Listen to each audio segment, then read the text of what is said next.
News today और मैं हूं आपके साथ मानवी ठाकुर। शुरुआत करते हैं आज की खास खबरों से। आज अरविंद केजरीवाल साहब से मुलाकात हुई और शिवसेना उद्धव बाला साहब ठाकरे पार्टी के जो मन में है, जो दिल में है, वो साफ बात है कि सरकारें आते जाते रहती है, फिर आएगी, लेकिन रिश्ता तो ऐसे ही चलता रहेगा। और यही कहने हम आए थे।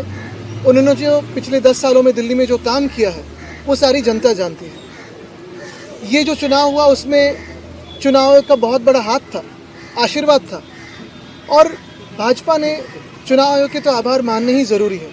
लेकिन यही बात है, कल जैसे मेरी राहुल जी से बात हुई, आज अरविंद जी से बात हुई कि इंडिया गठबंधन हो या फिर हम सारी पार्टीज़ हो, कहीं ना कहीं हमें ये सोचना ज़रूरी है कि अभी अगला स्टेप क्या है, क्योंकि हमारी डेमोक्रेसी फ्री एंड फेयर नहीं रही है, इलेक्शंस फ्री एंड फेयर नहीं रहे। तो लड़ते तो रहेंगे, देश के हित में लड़ते रहेंगे। आपकी आवाज़ हो, मीडिया की आवाज़ हो, जनता की आवाज़ हो तो उठाते रहेंगे, और जो भी देश के अच्छे का हो, सड़क पे उतरना हो, लड़ना हो तो लड़ते रहेंगे। बस यही था।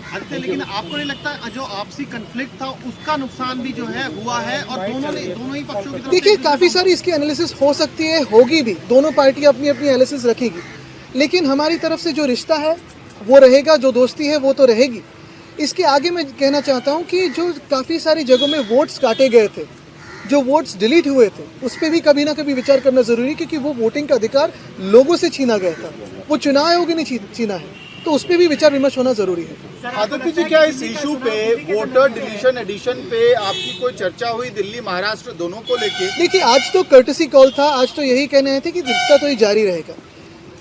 जाहिर सी बात है, स्वाभाविक है कि जब हम मिलते हैं तो इस बातों पे चर्चा होती है। इसके पहले भी फ़ोन पे भी हुई थी, अभी जो फ़ोन टैपिंग करते हैं वो तो सुनते ही होंगे, तो उनको पता भी होगा कि हम शायद क्या बात कर रहे हैं। लेकिन हमने ये भी कहा है कि इस पर स्टडी करके जो हम प्रश्न चिन्ह उठा रहे हैं, जैसे महाराष्ट्र में 47 लाख वोटर्स कहाँ से बढ़े हैं, 76 लाख वोट्स आखिरी समय के बाद किसने वोटिंग किया है, इसकी कोई वीडियो फुटेज है क्या, टोकन्स है क्या?